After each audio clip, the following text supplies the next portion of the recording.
의미가 없다니까요. 자, 정화는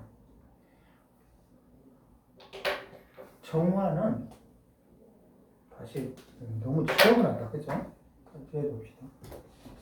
좀 나름대로 중요한 것들인데, 짭짤한 팁. 오늘은 왜 괜히 악말 받았지? 굉장히 중요한 말이래도 뭐.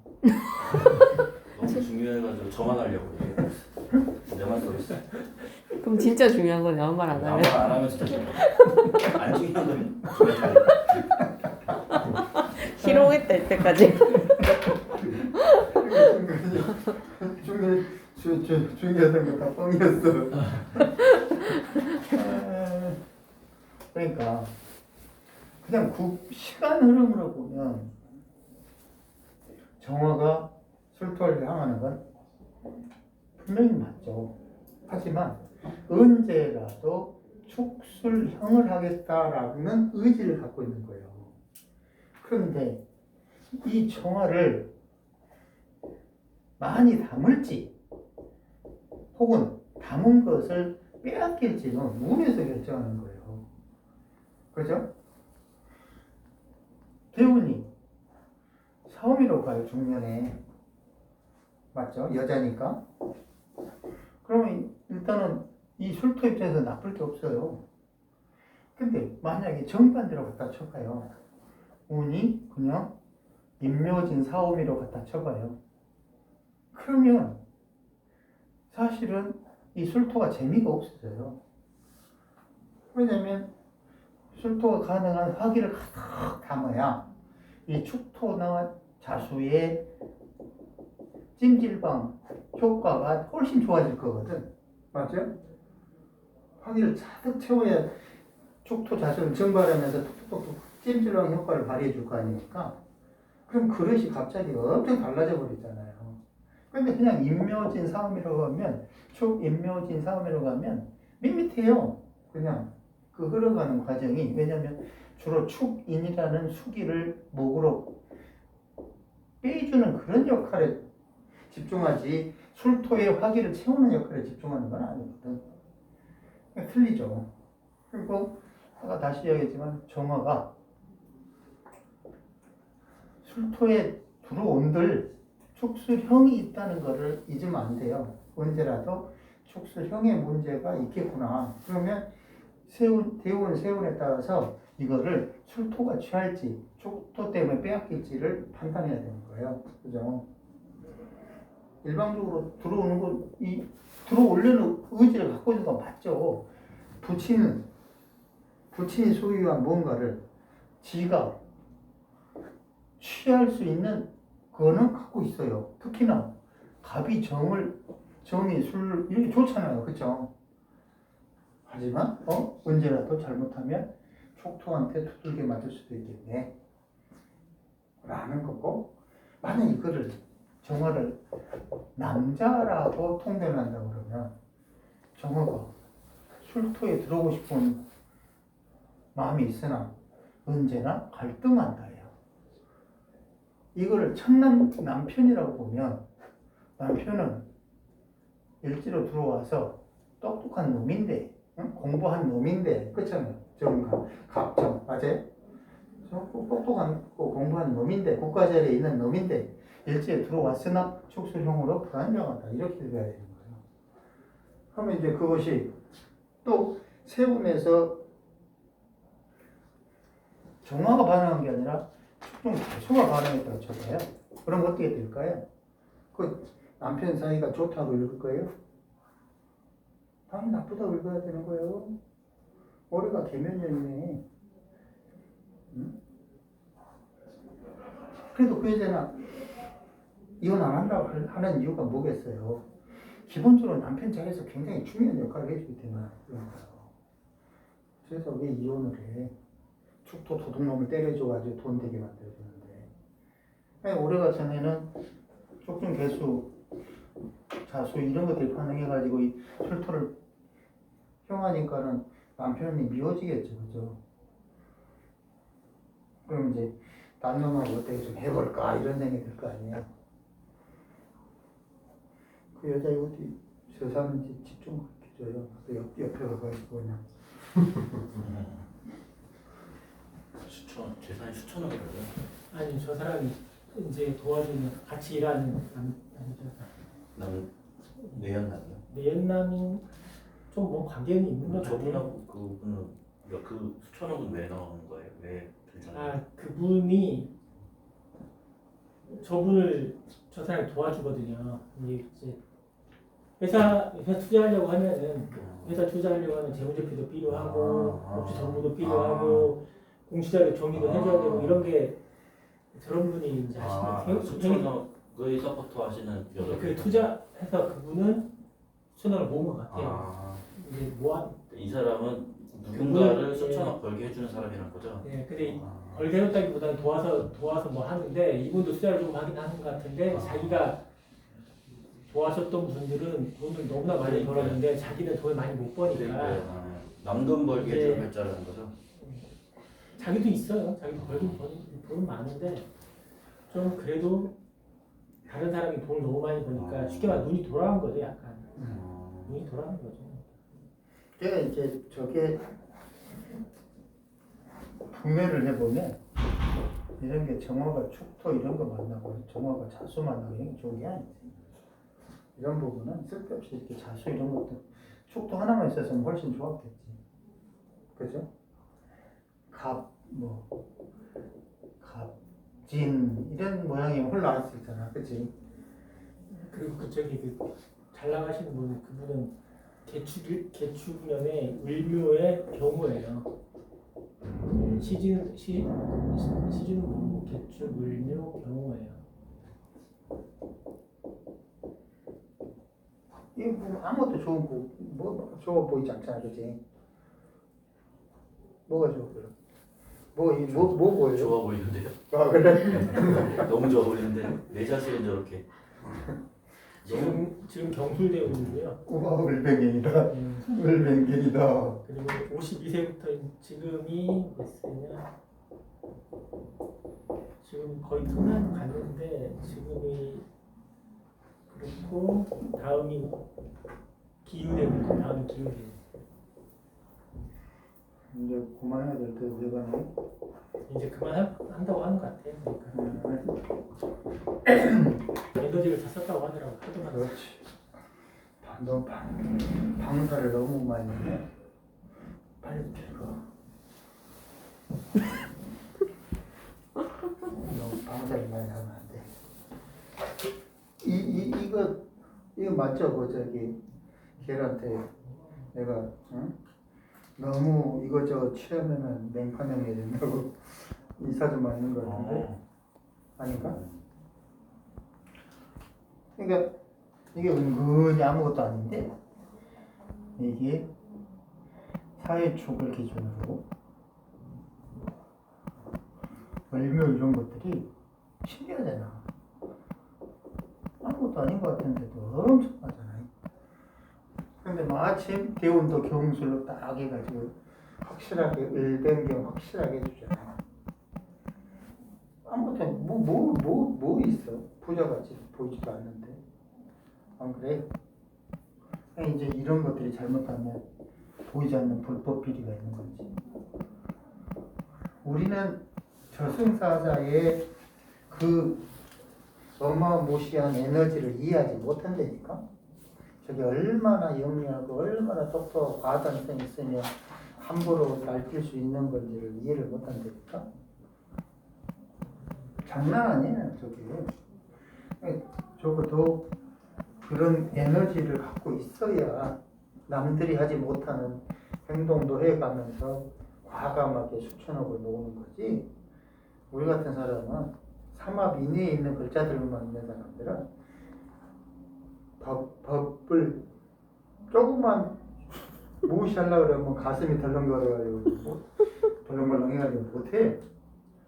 그게 삼합 내부에 있는 것과 삼합을 벗어나는 자의 것 하늘과 땅만큼 다른 거야. 아무것도 아닌 것 같은데 을묘가 어마무시한 딱 그런 에너지를 갖고 있는데 경수가 딱 맞아주고 뭔가 수확하는 운들이 계속 만나보네. 혹시 뭐 지금 질문 있어요? 아까 그 대운 아니 그 사주팔자 흐름하고 운하고 지금 그거하고 혹시 그 중에 뭐 질문 같은 거 있어요? 제가 조금 하나 더 질문인데요. 아까 그 정축년과 정축월에 그 경술일이잖아요. 네. 근데 그러면 근데 이제 물론 뭐 형충파에는 시간 역행으로 되긴 되는데 이제 아까 말씀하신 대로 뭐 생각을 해보면 술토와 축토를 형하는 게 쉬운 일인가 생각을 좀 하게 됐거든요. 근데 응? 어? 시간이 저기 뭐라고요? 네. 술토가 축토를 형하는 게 쉬운 일인가? 정화가 온다고 정화나 뭐 신근이 온다고 하더라도 네. 일단 뭐 정축에서 경술로 가니까 음. 말 그대로 하면은 뭐 정축이 경술을 조정하기는 쉬운데 경술이 반대로 정축을 그렇게 해본다는 거는 좀 어려운 일이 아닌가 생각을 좀 하게 됐거든요. 그러니까 지금 아직도 확률구름이라는 개념, 정확하게 사주팔자의 틀과 운의 개념을 명확하게 이해하고 있는 건 아니에요. 무슨 말이냐면 아까 분명히 내가 연월 일시의 흐름은 연에서 시로만 간다고 그랬죠. 그죠? 그럼 결정이 됐어요. 결정이 되기 전까지는 연이 있을 때 월이 뭔지 몰라요. 월을 받았어? 일이 뭔지도 몰라요. 일을 받았어? 시가 결정됐어요. 그때서야 시공간이 반응하는 하나의 틀이 결정된 거예요. 이거 결정하기 전까지는 운세는 아무런 의미가 없다니까요. 이때 이거는 사주 팔자를 하나의 덩어리로 봐야 돼요. 무슨 덩어리냐면 양자 역학에서는 양자 덩어리로 봐야 된다니까요. 하나의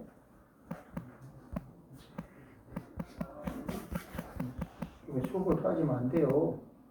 수업을 이렇게 와야 그래도 뭔만지 따라잡죠. 이건 2달 동안 양자역학 얘기만 했거든요. 그런데 이 상태에서 어디로 튈 수 있는 개연성은 다 있어요.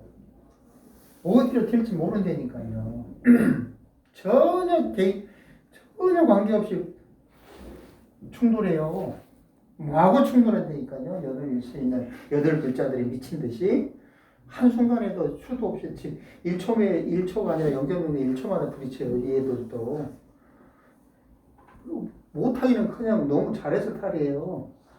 그게 만약에 그런 원칙이 정해지지 않으면 시공간이 반응하는 모든 것들은 다 헛소리에 불과해요. 뭘로 할까요? 십신으로 할까요? 생각으로 할까요? 말이 안 되지. 이거는 대신에 여기 좌축 단지 이런 건 있죠. 당연히 출중 정화가 반응할 때는 출토가 축토를 향해 가는 거고 축중 개수가 할 때는 축토가 출토를 하는데 이 두 개가 좌축으로 세를 이룬 것과 출토 하나가 하는 것과 두 개의 강도는 틀려요. 강도가 틀리니까 거기에 따라서 물형이 달라지는 거죠. 얘는 술토가 아무리 도움이 돼도 언제라도 자축이 세지면 술토가 망가질 가능성이 되게 높은 거예요. 상대적으로. 그렇죠? 왜? 만약에 아까 이야기했잖아요. 자수가 여기가 5화였다고 그러면 축토를 잘 두들겨 패서 활용할 수 있는 가능성이 훨씬 높아져요. 하지만 자수가 이해가 도둑의 속성을 축토 도둑의 속성을 더 강하게 하기 때문에 술토가 축토를 형하는 정도가 아쉽지. 근데 태운이 사오미로 가면서 술토가 세진 상태에서 자축을 때려주면은 수증기 사우나 작용처럼 좋은 작용을 해주는 거고. 그리고 조금 더 질문을 드리면 제가 거기서 아까 이제 술토 속의 정화가 저기 월간 정화로 나올 수 없다. 이거는 시간이 그렇게 흐르기 때문에 이렇게 말씀을 하신 거고. 사주가 결정되기 전까지의 상황을 이야기하는 거예요. 아, 전까지요? 분명히 이야기했잖아. 태어나서 그 태어나는 그 저기 달을 예를 들어서 우리가 태기를 할 때 연을 태기란 다음에 오를 태기라지 오를 태기란 다음에 연을 태기란 게 어디 있어요? 말이 안 되잖아요. 그거는 그 시까지 다 결정이 돼야 사주팔자가 된다니까요. 이제 그런 개념을 이해를 못해서 그런 게 아니고요. 네. 저기 저 경금이 축토로 들어갈 수 없다. 이거는 이제 기본적으로 요거 아니 이들 탄생하는 그 순간에 그렇게 갈 수가 없어요. 운에서는 예를 들어서 운에서는 축토 갖다 쳐봐요. 축중 기토 갖다 쳐봐요. 그러면 경금이 축토에 들어가겠네요. 그죠? 들어가죠. 출토가 형하네. 그럼 들어가십니까?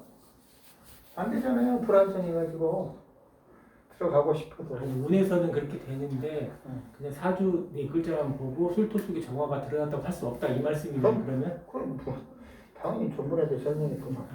뭔 말인지. 그걸 헷갈리면 안 된다니까요. 사주 팔자 원국과 운을 헷갈리면 안 술토하고 정화 된다니까요. 완전히 다른 거다. 다 정확 전혀 다른 거죠. 저는 근데 이 글자를 딱 보고 어떤 느낌이 딱 들었냐면 그걸 떠나서 술토 속에 정화가 있는데 월간이 드러났네 딱 이 생각이 이 남자 잘난 남자네 이렇게 딱 그냥 그 정도 그냥 그렇게 생각이 들었어요. 가지고 그거를 하나를 오해함으로써 모든 이론이 다 뒤죽박죽된 거예요. 내가 그래서 설명해 주는 거라고. 그 잘못된 그 하나가 전체를 다 망가뜨려요. 그거 굉장히 중요한 거예요. 굉장히 위험한 말인데 오빠가 지금 빙글에 이제 헷갈리게 되겠습니다. 우리도 말 듣고 해도 항상 제 부분이 헷갈립니다. 빙글에 웃고 있잖아요. 관음의 미소처럼. 아니 선생님 말씀하신 그 부분도 저도 좀 의문스러워하긴 했었어요. 물적으로 이 자리가 있는데 없는 게 이런 구조로 돼서 이게 무슨 관계인가 청나라 지지 그 위치도 다르고 그런 부분 어떤 관계가 있을까 이런 생각 많이 하죠. 그래서 사주를 보면 아무 말이 안 나와. 그러니까 그런 생각도 든다니까 축술이 행해할 때 술토가 축토를 하는지 축토가 술토를 하는지 이런 부분도 막 헷갈리게 돼 있다니까 이게. 그러니까 쉽게 생각하면 되죠. 술토가 작동하는 거잖아요. 아니, 술토가 작동한다 생각하면 되잖아요. 지정했잖아. 정화로. 예를 들면 운에서 술토에 있는 정화를 지정해 주잖아. 술토가 작동하는 거야. 또 축토 안에 있는 어떤 글자들이 있는 거야. 확률적으로. 그럼 술토가 축토를 갖다가 건드리는 거야. 그 안에 있는 뭔가를. 그리고 축술형 한다고 무조건 안 좋은 게 아니에요. 안 좋은 건 아니지. 그 안에 이제 청력과 중력이 있고 그다음 매질들이 있는데 술토가 작동하는 거야. 오히려 거기서 벗어나고 축토가 싶으면 가만히 있는데 작동 다 하는 거라고. 벗어나고 그래서 싶으면 때려주면 좋죠. 그렇지. 그러니까 술토가 술토를 건드린다 이렇게 표현이 되는 거지. 저는 그렇게 이해를 합니다. 경금이 어느 날 갑자기 절에 들어가면 축술하는 게 최고죠. 이거는 큰 스님들이. 근데 이제 개수가 온다든지 예를 들면 술토가 옆에 있는 그거를 축토가 건드리는 거야. 가만히 있는 술토 안에 뭔가가 있을 거 아니에요. 나는 그렇게 이해를 하거든. 뭐가 뭐를 건드린다, 뭐가 뭐를 형을 한다 이거는 나 그렇게 생각이 들거든. 그래서 내가 격국이라는 것에서 이 월지에 있는 게 연간으로 표현을 되는 개똥 같은 소리라고 하는 거지. 말이 안 되는 거를. 그래서 난 궁금해. 이게 도대체 내 말이 틀린 건지 맞는 건지. 아니 논리적으로 내 말이 틀려야 맞아요. 근데 그것과 운에서의 드러나는 건 전혀 다른 건데 그걸 짬뽕하면 안 돼요. 전혀 다른 거예요. 전혀. 그러니까 뭐라고 설명해야 되죠? 이해를 해야 되죠. 이 아무것도 무의 상태에서 연월일시가 다 합쳐졌더니 완벽한 공이 하나 됐어. 그러니까 로또 기계가 된 거예요. 로또 기계. 그럼 로또 기계가 탄생하는 그 순간부터 막 돌아가기 시작해요. 그러면서 이것들이 막 움직여. 서로 충돌하면서 개지랄 열 발광을 다 해. 그런데 그들은 지들이 뭔가를 밖으로 꺼내려는 선택권이 없어. 불행히도. 아무리 8글자가 막 개 몸부림을 치든 선택권이 없다니까. 그럼 뭘 그거를 뽑을 수 있는 그 선택권 누가 갖고 있냐? 외부에 있는 거야. 그게 대운과 세운이라는 거예요. 대운과 세운이 딱 와줬을 때 그때서야 그 막 진화를 발광하고 있는 그 중에 하나를 딱 꺼내서 물형을 결정하는 거예요. 시들이 결정하는 게 아니라니까. 로또 기계의 완벽한 비유 같아요. 아, 브라보. 이걸 로또 명리학으로 만들어야 돼. 진짜 정확하게 그런 개념이야. 그런데 그 로또 기계가 완성되기 전까지는 뭐가 거기에 담길지 그 누구도 모르는 거예요. 정확하게 그 시공간이 결정되기 전까지. 그리고 결정된 그 상태에서만 그릇이 딱 정해진 상태에서만 지들이 속에서 흙들 좌충우돌 하는 거야. 오로지 그게 그릇이야. 그 사람이 그 돈 그릇이든 애정 그릇이든 뭔 그릇이든 딱 정해져 버린 거예요. 그 상태에서만 칠할 발광하다가 운에서 야 정화가 왔네. 정화 하나 딱 끄집어내는 보니까 얘는 축술형하고 자술 이런 것들에 뒤지고 먹고 짬뽕인 상태에서 딱 정화를 끄집어낸 거예요. 멀쩡한 정화가 끄집어 나온 게 아니에요. 축술형 자와 축과 술이 형 떡칠하는 그 상황에서 정해진 물형이 딱 나온 거예요. 이해되죠? 그죠? 네, 저 질문 하나만 해도. 아니 하나는 안 돼. 여러 개야.